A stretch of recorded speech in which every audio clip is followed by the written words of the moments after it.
Hey, what's going on, everyone? Joe Menza here, and I'm wetting down some 11 by 15. I believe this is it's either the Michaels or the Hobby Lobby paper. It doesn't matter. They're both good papers these days. As you know, I don't use a super expensive paper. I'm also using a variation of the Ron Ranson palette. However, I've substituted, I use yellow ochre on mine, and I've substituted Payne's Gray for indigo.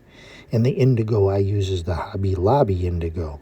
So I've mixed a little bit of that with the ultramarine blue. And I'm giving that a good once over for the sky. And then I'm just kind of darkening that a little bit. Sometimes I pick up a little color from the plastic board behind me if I wet it down, which is okay. I don't really mind. It adds a little bit of excitement and spontaneity to the piece. So, but if I clean that board off or maybe put a piece of paper on there or something, it'd probably be better. So I didn't pick up color from behind there. So now I'm taking some white gouache and I'm putting that on the background. You'll notice I use my board. Somebody asked me about this, but I use my board to put paint on as a palette.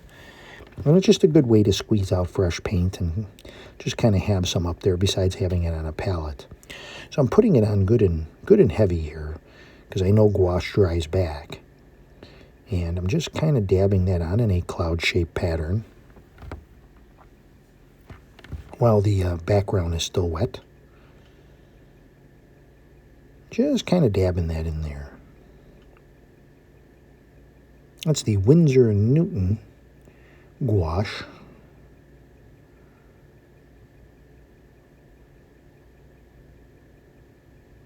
Then I take a clean, dry brush.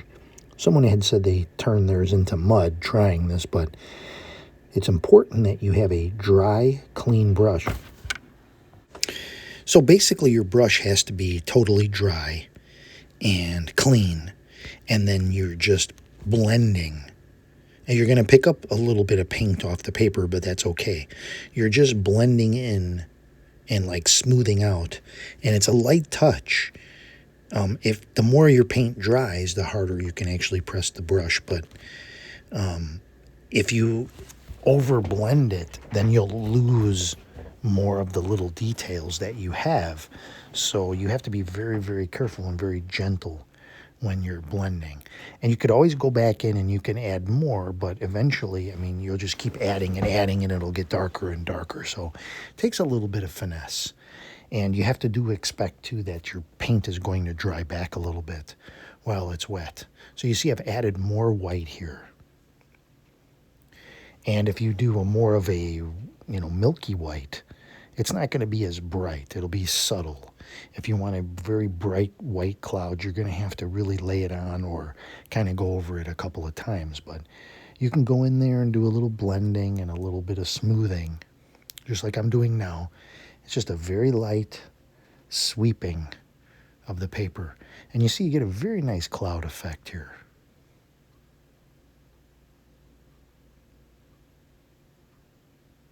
It's one of the kind of neatest ways, most fun ways too that I've found to do clouds.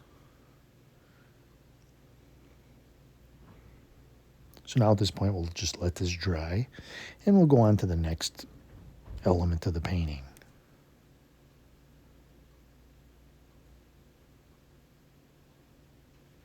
I'm going to take my fan brush and I'm going to do a bit of a mountain here. I'm using the indigo. Use the indigo, you can use a little bit of burnt umber, a little bit of brown. Or rather, I mean a little bit of brown, a little bit of blue for the mountain. We're just trying to put a dark background in here. And I like to make 3 little points. I like to have a pointy area. Look at some mountains for reference, get some ideas. There's all different kind of shaped mountains and hills. I think psychologically there's probably a shape for mountains or hills that our minds will immediately identify. Now, prior to this, I was using a credit card and I would scrape. There's so many ways you can do this. That's what's fun about it is you can take a tissue and you can tissue away some paint. You can take a credit card and you can scrape away some paint on the mountain. And then you can do what I've been doing lately is I take a plastic card and I kind of run it through a little white gouache. I might mix a little bit of pink or a little bit of yellow in it so it's not stark white.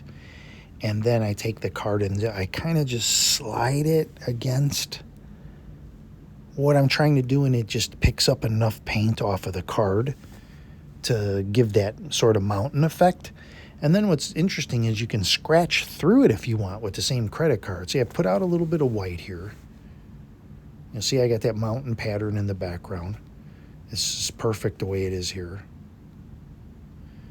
And then here I'm actually taking a little bit on a fan brush, but I'm not using that yet. This is the card I was talking about. So I'm taking the card and see, I'm just kind of grazing that against the side where there'd be light on the mountain.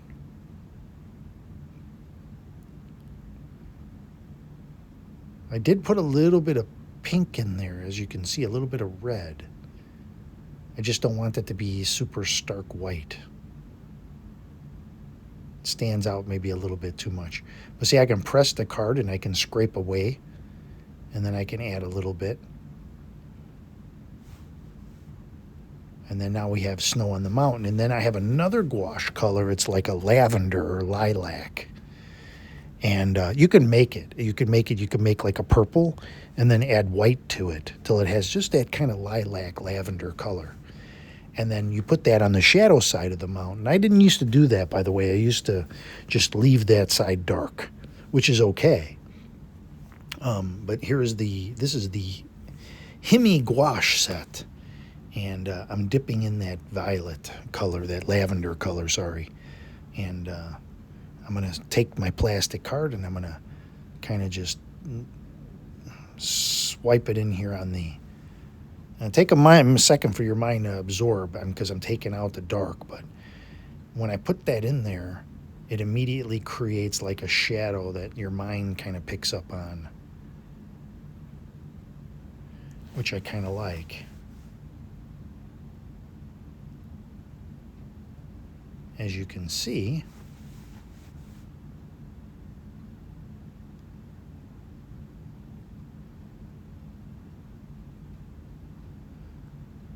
so I'm just applying the plastic on there.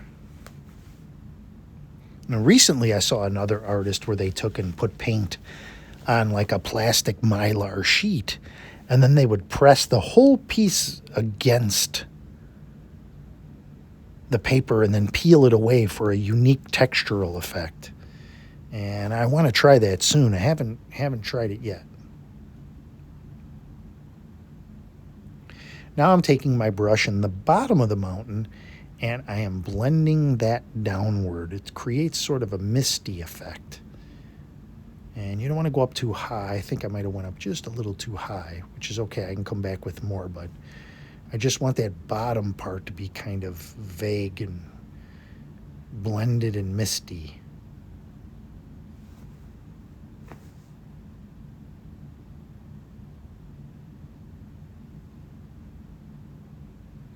I'm going back to my watercolor palette. So I'm using two different colors of gouache in this. And then there's probably 4 or 5 different colors of watercolor. So we would refer to this, as it's been called, as a gouache, which is kind of a hybrid, but these are all watercolors. So all it is gouache is more opaque. So it's not transparent. It's what they would call a body color. And mixing the two together is just like, I'd say mixing peanut butter and jelly, but it's actually like peanut butter and peanut butter. They're so close. They're so related close. I mean, you could say watercolor and acrylic is peanut butter and jelly, you know. That would be a little more of a medium because they react 2 different ways. The difference with, and by the way, I'm adding some trees down here using my fan brush and some indigo. But when you use gouache, the only difference is gouache, you don't really use as much water as you do with watercolor. The usage of it varies only slightly. You can do entire paintings of just gouache. You can do entire paintings with a mixture, and you wouldn't even really know the difference, really. So I'm using the same fan brush, and I'm making some little pine trees here, utilizing the bristles as I always do. I like to use the pine, and like to use the fan brush for this. Fan brush is good. You know, have brushes for different patterns that you want to create, different shapes, whatever makes the job easier. You know, if you look in your drawer or your utensil drawer, you have steak knife, butter knife, spoon, fork. You know, you have a butter serving spoon, knife, or you have little spoons for stirring your coffee. You have soup spoons, which are a different shape. You know, you can get by with a fork, knife, and a spoon, but, you know, there's other tools, other utensils you can use that will help get the job done, and that's the case here, you know. And, of course, variety being the spice of life. It's nice to have different brushes. I have several different shaped brushes where I can do different patterns of foliage. As you know, I'm always looking for different ways to create texture and different shapes and things like that. You know, it's just the lazy person's way to get to the end result. And we're not going to paint every blade of grass, and we're not going to paint every leaf on the tree. So in this method of the sort of fast and loose type method. And of course, if you're doing a painting in 30 minutes, in our group, you know, you have people that, well, I tried to be fast, or I tried to, it's not really even try, like, it shouldn't be something you try to do. It's like, you know, it's like trying to sleep, I guess. What you want to do is, you know, relax and, you know, obviously fall asleep. When you're painting, it should be relaxed and that kind of thing. You should be in sort of that mode and the moving of the brush, and that means there's no anxiety, there's no nervousness that you're making a mistake. There's no, you know, when you're painting loose, you're not caring so much. You're allowing, and I've said this many times, you're allowing for fate to step in, and you're allowing for random chance. That's what loose painting is about. You still have control, but at the same time, you're flicking the brush, and you're okay with if there's a little randomness in your painting. The tightness comes from trying to have control, trying to paint every little detail, trying to get, you know, these little teeny tiny points. That's where you get tight. That's where you're not loose. And of course, if you're painting man-made objects like houses or boats or things like that, you're going to tend to get tighter because those items, they do require a little bit more focus, a little more concentration, a little more exactness. So there's that element. So here I'm going to take my fan brush, I'm going to pull down, and I'm going to make some reflections.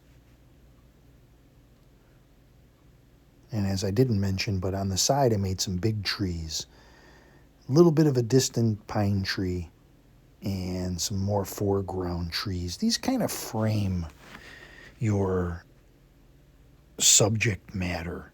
Obviously the mountain is kind of the star. You might have a little bit of a lake, and then you have your trees to the side, and those things pull you in to keep you looking down the center. It's kind of like a chessboard, you know, everything is in the middle. The four squares in the middle of the chessboard are like your most important squares on the board. If you control those four, you control the rest of the board. And in this case, you have your composition, which is your layout. And there's only so many really you can do in nature that are logical. I mean, you can put up trees upside down. You can do all kinds of things and maybe define your own, you know, like Picasso did Cubism and, you know, change the way we look at portraits. You could probably do the same thing here, but if you're looking for logic and you want a nice painting of, landscape, you're going to fall within that, looking down the center, focal point. A lot of artists over time have had to try to come up with, ways to have you look at here and look here and look here, and you're moving along a point, the way your eyes kind of bounce around. So you're trying to pull off a little bit of a magic act here. You're making this painting, which is pleasant overall. You have a variety of tones, a variety of colors, a variety of the lighting and the mood that it sets. And ultimately, you want someone to look at your painting for a longer period of time than they would ordinarily glance at something. And you see a picture on the wall, you time yourself. You're walking to a place and you see a picture on the wall and you glance at it. Your brain gets a sense of it. And you look at it and you say, that's nice. Maybe 5 seconds tops, if that. I mean, if you're another artist and you're watching this and you're looking through paintings online, you'll notice you look at some certain ones, that's nice, and you skip and you swipe, and our attention span has gotten, less and less. And then there's sometimes you'll hit on certain ones and you'll sit there and you'll just look at it and look at it and look at it. What are you looking at? What's capturing your interest? Same thing like if you want to paint a scene, you maybe find a photo or something. Oh, I'd love to paint that. What is it about that painting that photo or that scene that first grabbed you? Was it the lighting? Was it the shapes? Was there something about the tree? If you're driving down the road and like you're looking for, or walking through the woods or wherever you are, and you see something in nature, like you say, oh, that'd be a great spot to paint. Why? What is it about that spot? What pleasantly drew you to that spot? Is there something about the trees in that spot? Is it the way it's framed? Is it the way there's a little bit of water there that kind of grabbed you? And those are the points you're going to say, I want to focus on. For me, I love the mountains. I love the water. And I do love the trees. So for me, all those things kind of do come together. I don't want to make anything really less important, but they're all props on the stage. And so you have the mountain is, you want that mountain majesty, and then you want to look at the water. And I think for me, when you look at the water, it has to have some realistic look to it where it's water for sure, and it looks like real water. That tends to impress people. But there's a fine line I find myself struggling with where I say, I'm not painting ultra realism here, but it has to be enough. So I'm constantly pushing, staying within that fast and loose boundary, but ultimately I'm not putting that much detail in to where it looks realistic enough. And when I first started painting, I would paint, certain scenes, and then as time went on, a little bit more and more, you're trying to, okay, I want this to look more like a tree. I want this to look more, you don't want it to look like something in your mind is like, okay, this looks like something maybe a child would do or hanging on your refrigerator. You ultimately want to have sort of that professional look, but you tend to go down that road of looking more realistic. And you end up judging yourself on how realistic it looks in a lot of ways. And I have people that comment and say, oh, yours looks like an oil painting, which is great. I like to have that effect. But if you get caught too up into the realism of it, you're going to get into those details and you're going to lose the artsy side of it, which is your spin on it. And that's the thing that captures people's usually attention, as opposed to, hey, I saw a beautiful picture. I saw a beautiful scene. And by the way, I'm taking my fan brush. I'm putting a little bit of white here, and I'm making some water lines where the water would kind of splash up a little bit. Didn't use a lot of color in this one. Color isn't really the thing. So you look at this and it's got that blue tone, blue being one of the favorite colors of most of the world. But it's also a cool color. So if you use blue and I'm using, white, like on the foliage below, what I did is I put my foliage brush and I pressed it in and created the darks. And then I took white gouache and I dabbed in to make it look kind of like there was snow on the bushes. And so that's what gave me that also adds to the coolness of it. So you look at this as a winter scene. Is it cold? Do you like a scene that looks cold? Some people may not. If it's a winter scene, you can look at the beauty of the winter and the snowfall and so forth. So you're going to be using more white, more cool colors. You can warm it up by taking, like I'll take a spray bottle and I'll spray, not in this case, but let's say I want a little yellow sun in there. I just want to get a little warmth. Well, then you can add a little yellow to the sky. I have my spray bottles you see me use on other videos, and I'll spritz in a little yellow ochre, and then I'll have a warmth there. And it can take the edge off the cool, which is one way around that when you're doing a snow scene. You can have a bit of a pink in the sky. You can have a bit of a red in the sky. But ultimately it's still going to be a snow scene, so you want that to reflect off the snow on the ground. Now what I do for the trees now is I take the same color that I use for the tree, which may be like an indigo mixed with something, ever so little bit of white mixed with that. And I dab that on the tree, and it makes this just very subtle branch look of the evergreens.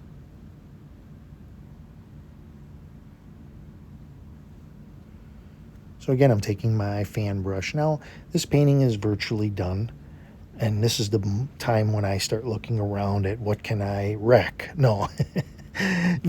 Sometimes I feel like that. It's like, am I intentionally trying to wreck this painting? Is that what I'm doing? I mean, because if you keep going, you'll be like, oh no, I ruined it. Like, why did we go that far? And we do it. We really do it. I mean, it's like, oh, I got to do that. And then before you know it, it's wrecked.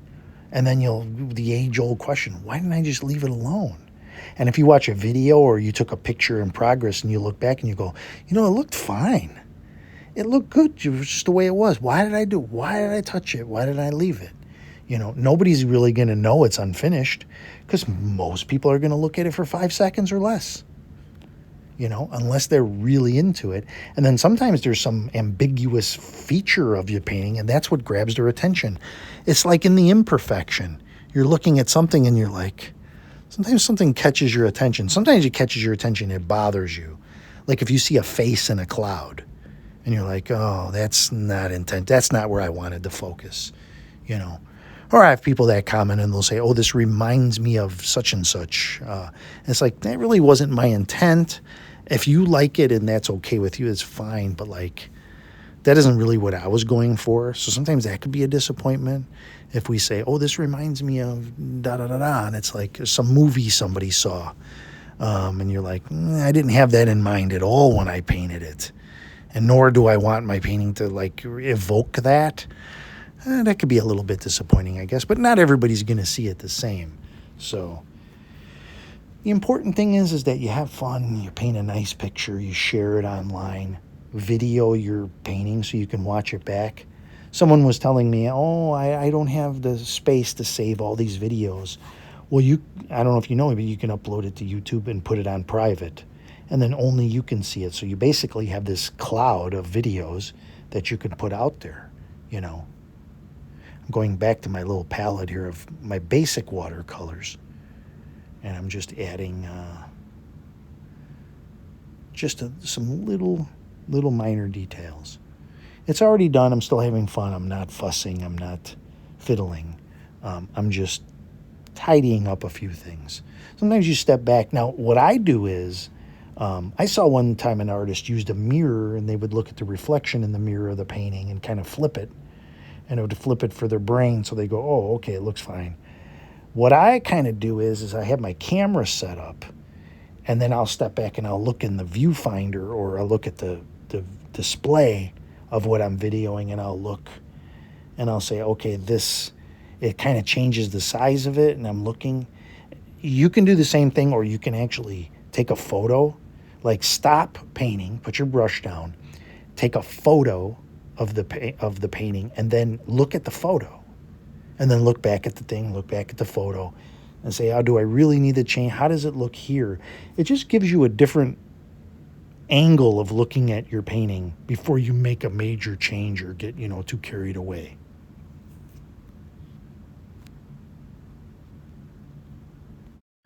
All right, so here's where I take my mount or my mat, and I lay that over, and that kind of creates a window into this universe for me to look at and decide if I want to make any other little changes now that I have that. My mats are cut open to like 10 3/4 or something, so I end up having it's cropping because it's a 15-inch paper. So, I mean, if you want them to custom mat it, it's fine. Like, I sell these, people can go buy a mat or whatever, and customize it to that size. But, I mean, I kind of intend in my mind that some of the sides are going to get a little cropped out. So it's not something I'm really too worried about. But if you really want like a tree on the left or the right, it really should be in some to allow for any matting or cropping.